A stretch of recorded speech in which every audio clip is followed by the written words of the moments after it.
What's up, everybody? Andrew Mahone here, back with another old school deck profile. This is the original OG base set only Haymaker deck, the infamous Haymaker deck. This is Jason Klaczynski's interpretation of the very first most broken, ubiquitous deck in the Pokemon trading card game. This is using only the very first set ever released, base set. We have Electabuzz and Hitmonchan, two famous Pokemon in the Pokemon TCG history, and this deck was unrivaled as far as consistency, aggression, damage output. You could pretty much roll up it to any tournament, any league scenario with this combination of 60 cards, and you would have had, odds are, you would have been beating your opponent in whatever other combination of 60 cards they decided to put together. Now, there were a couple other decks that Jason was able to kind of uncover from the base set that can compete with this deck sometimes. I showed off the Zapdos deck, or I'm going to be showing off that Zapdos deck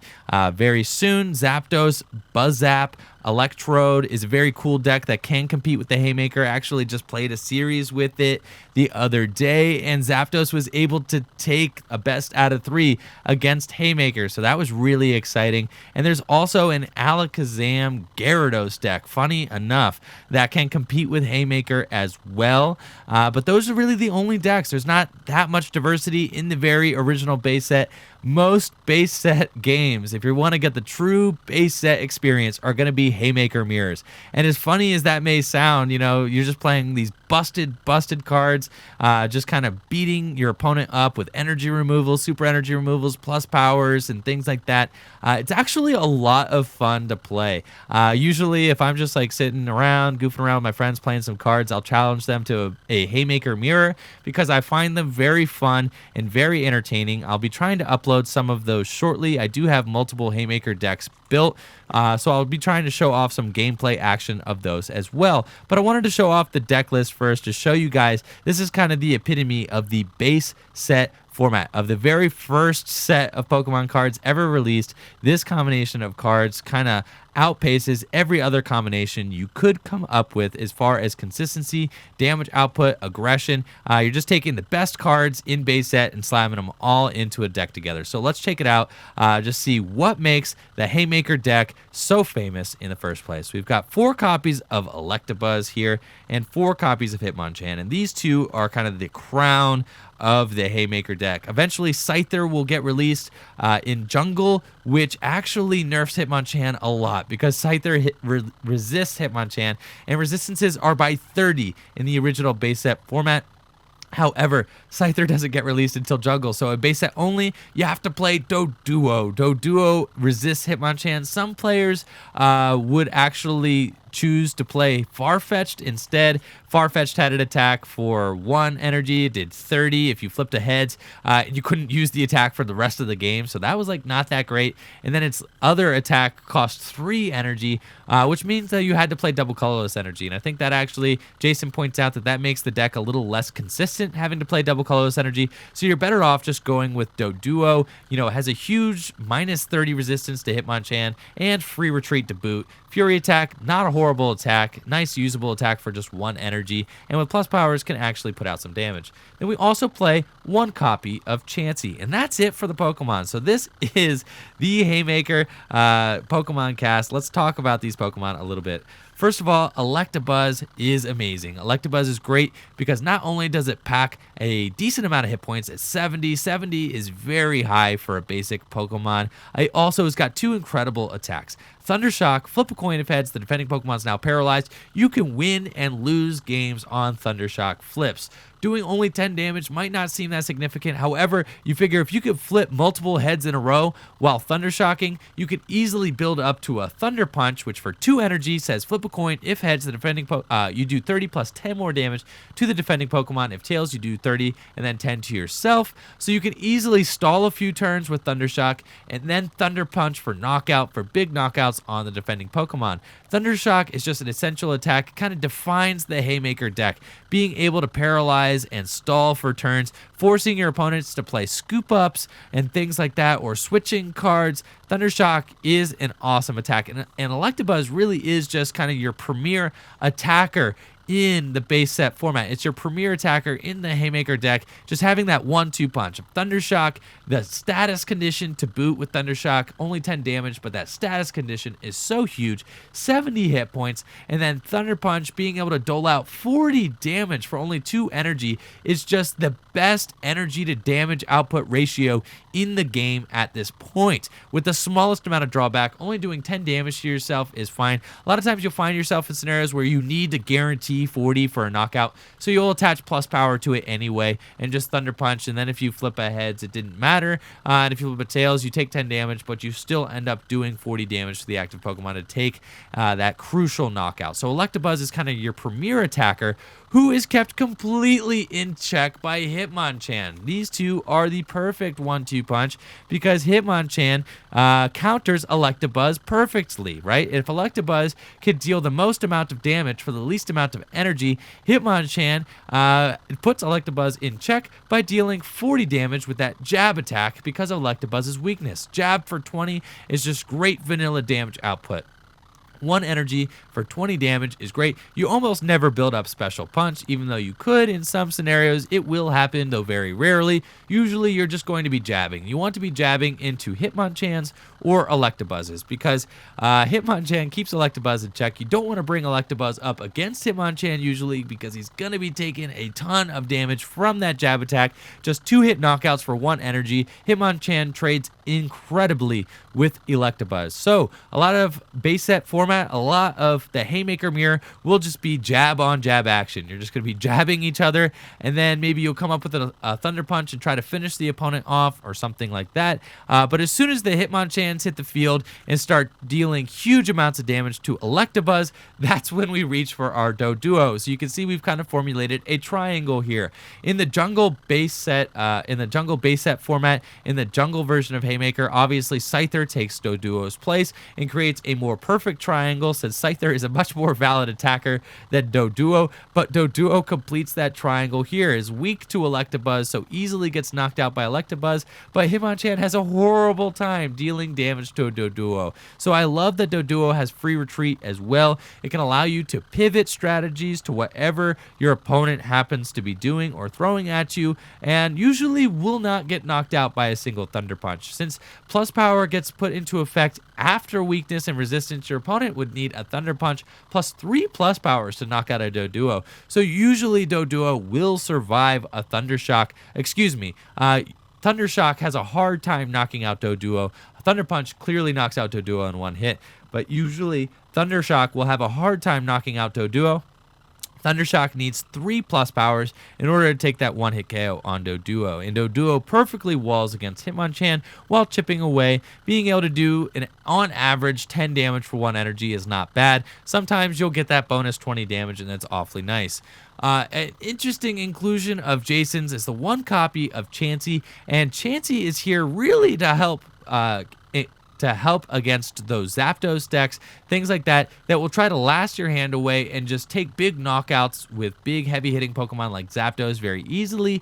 Chansey can just allow you to survive those turns much easier. If you happen to draw into Chansey, not only can you scrunch, which can help stall turns by flipping heads, but Chansey also is not getting knocked out in 1 hit by anybody. So Chansey is just a fat sponge. If you need to buy some time, you could throw up Chansey, you could attach some energies to it, you could scrunch. Usually you're not going to be building up a double edge. There's pretty much no reason to do that. Chansey is primarily here to make sure that you don't get benched out ever if your opponent happens to last you early or something like that.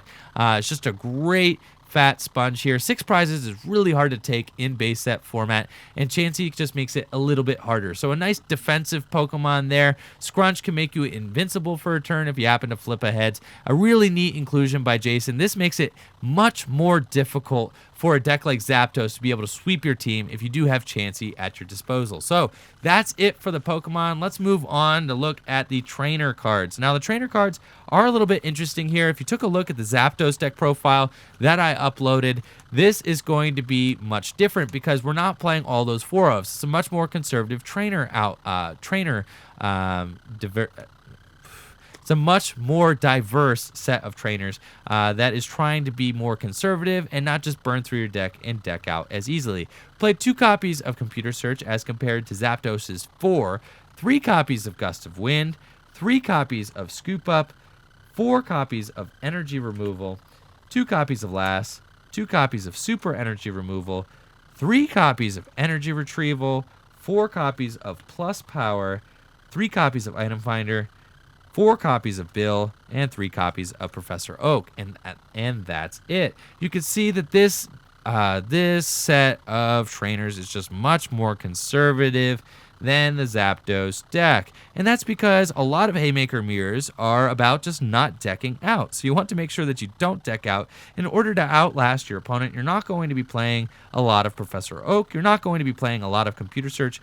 More often, you're going to just be trying to use Scoop Up, deny prizes from your opponents. You want to take crucial knockouts, so you need Plus Power. And you want to deny your opponent resources by playing plenty of Energy Removal. You want to be able to do power plays with Lass. You want to take crucial knockouts with Gust of Wind, be able to bring up Electabuzzes with Hitmonchans and things like that. So you need to make sure you play plenty of those.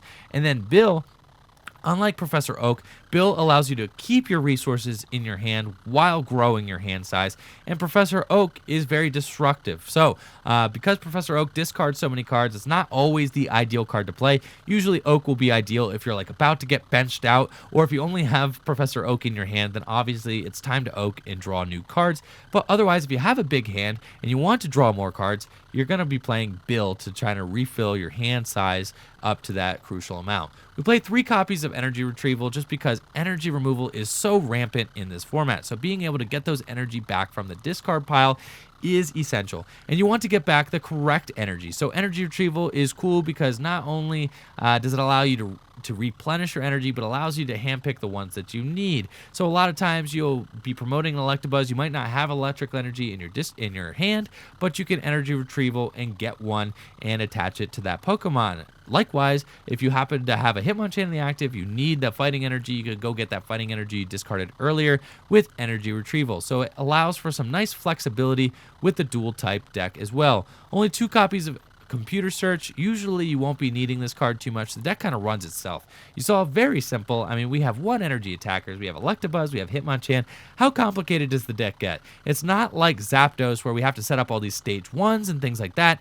You are just going in with basic Pokemon, attaching single energy to them, and trying to just haze your opponent with these energy removal cards and Gust of Winds and things like that. So Computer Search, though it is cool to be able to get that game-winning Plus Power or to get that super energy removal right when you need it, Computer Search not as essential since this deck is just so simple. We play 3 copies of Gust of Wind. It's important for taking those pointed knockouts. If your opponent's building up an Electabuzz on the bench, you can bring it up with the Hitmonchan, deal 40 damage to it. That can be huge. Being able to sway the momentum of the game, Gust of Wind is great for hand selecting the Pokemon that you want to do damage to on your opponent's side of the field and negating that threat before your opponent gets to build it up. Scoop Up, like I mentioned earlier, is amazing for denying prize cards to your opponent. I said before that a lot of the Haymaker mirror is about not decking out, and using Scoop Up repeatedly could just make it that much harder for your opponent to take those 6 prizes they need.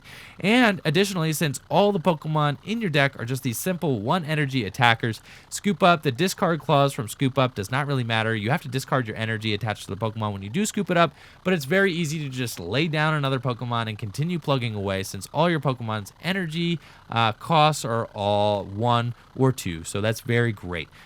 Energy removal, we play 4 copies of that just because it's free energy removal. This is like the most busted card, one of the most busted cards. It's hard to choose a most busted card in base set format because all the cards are so insanely busted. But 4 energy removal really helps you just slow down your opponent's strategy. Just being able to dink an energy off for free, being able to remove those electrodes, being able to remove all the specific energy card that your opponent needs. Maybe if they just have 1 lightning and 1 fighting on an Electabuzz, being able to remove the lightning so that they can't use their attacks. If they happen to be stuck in a hand with no more lightning energy, maybe you last and you can see that they don't have any more lightning energy available to them, then you can remove the lightning energy and they're stuck there passing for a couple turns until they find an answer. Last is an amazing card. Being able to disrupt your opponent's hand is essential. This is the only way to disrupt your opponent's hand in base set format, and you need to have it. You need to have a way that you could sweep your opponent, build up a big attacker, last, so you know you're not going to get energy removal. Well, You don't know because they can always top deck Oak, but you feel like maybe you're not going to get energy removal for a couple turns. Last can allow those power plays to happen, which could be huge and momentum swinging in the Pokemon trading card game based format. Super energy removal is amazing, but it is disruptive to your own energy. So we only play 2 because it's going to be a more niche used card than energy removal. Energy removal is free. You draw into it, you play it, you remove whatever energy you want from your opponent. It's great. Super energy removal, you're not always going to be in a position where you want to discard your own energy to remove 2 from your opponent, but sometimes you will be. So 2 copies fits just perfect. With Item Finder, you can get them back.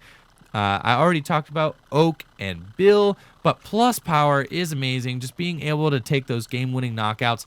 We do have, 70 hit points is the magic number, and plus power can help you to hit those 70 hit points much easier. Can also allow you to take crazy turn 1 games, donking your opponent and things like that. If you do.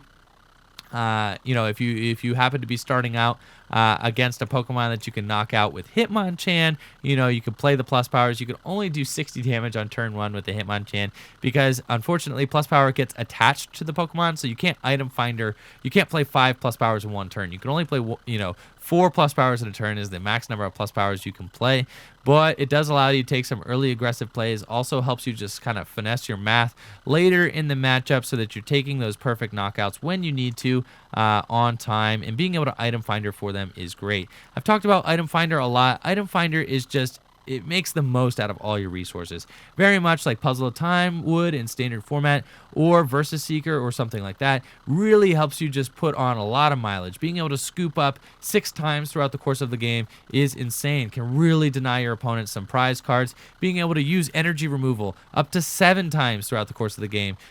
Even more, 9 including your other 2. Being able to use 9 energy removal cards while only playing 6 is great. Being able to just go get that Oak when you need to draw and not lose the game. Item Finder is an amazing card and helps just continue with the aggression and just the not decking out factor of this deck, since you could also get back cards like Last to just refill your deck with trainer cards if you happen to be close to decking out. That's kind of like your end to 1 scenario. A lot of times in standard format, if you're about to deck out, you might end yourself. Usually in base set format, if you're about to deck out, you might last yourself. Similarly, you can get that with Item Finder. It'll be very useful. So as far as the energy goes, we played 3, 4, 5, 6, 7, 8, 9 fighting energy and 7 lightning energy, which I found to be a pretty good division of energy. We do play less lightning energy than we do fighting. A lot of times it's great just to be able to hit those fighting energy early for the turn 1 jab.